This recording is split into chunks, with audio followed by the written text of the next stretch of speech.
பீகார்ல வாக்காளர் பட்டியலிருந்து விடுபட்ட 36 லட்சம் பேர்ல 6.5 லட்சம் பேர் தமிழ்நாட்டு வாக்காளர் பட்டியலில் இணைய இருப்பதா தகவல் வெளியாகியிருக்கு. பீகார் மாநிலத்தில் வரக்கூடிய நவம்பர் மாதம் சட்டப்பேரவை தேர்தல் நடக்க இருக்கு. இந்த நிலையில தான் தேர்தல் ஆணையத்தோட நடவடிக்கைகளுக்கு எதிர்க்கட்சிகள் கடும் கண்டனத்தை தெரிவிச்சிட்டு வராங்க.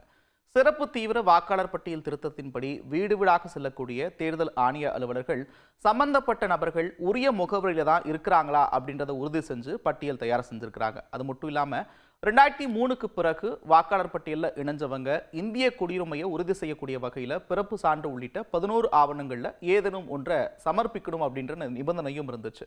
அதன்படி இந்திய தேர்தல் ஆணையம் வரைவு வாக்காளர் பட்டியலை வெளியிட்டிருக்கிறாங்க. அதில் 7,79,69,844 வாக்காளர்களில் 7,24 லட்சம் பேர் விண்ணப்பத்தை கொடுத்திருக்கிறாங்க. விடுபட்டவர்களில் ஏறத்தாழ 22 லட்சம் பேர் உயிரிழந்திருப்பதாகவும் 7 லட்சம் பேர் ஒன்றுக்கும் மேற்பட்ட இடங்களில் பதிவு செஞ்சிருப்பதாகவும் தேர்தல் ஆணையம் சொல்லியிருக்கு.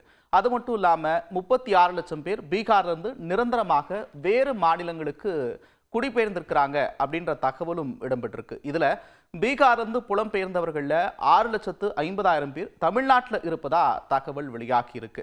அடுத்த ஆண்டு தமிழ்நாட்டிற்கு சட்டப்பேரவை தேர்தல் நடக்க இருக்கக்கூடிய சூழல்ல இங்கேயும் சிறப்பு தீவிர வாக்காளர் பட்டியல் திருத்தப் பணிகள் மேற்கொள்ளும் பட்சத்தில் இவர்கள் மனு அளித்து அதை தேர்தல் ஆணையம் ஏற்றுக்கிட்டாங்க அப்படின்னா 6.5 லட்சம் பீகார் வாக்காளர்கள் தமிழக வாக்காளர்களாக மாறக்கூடிய வாய்ப்பு இருக்கு.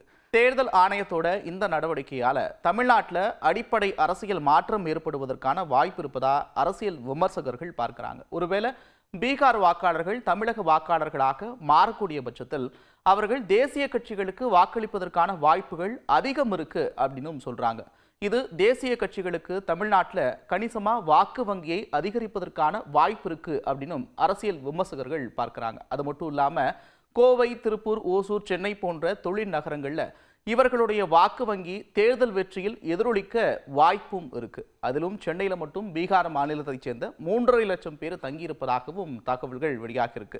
இது குறித்து கருத்து தெரிவித்துள்ள திமுக, பீகார் மக்கள் தமிழ்நாட்டு அரசியல் சூழலை புரிந்து கொள்ளாமல் பாஜகவுக்கு வாக்களித்தார், தமிழ்நாடும் அடுத்த பீகாராக மாறும் அப்படின்னு சொல்லியிருக்கு.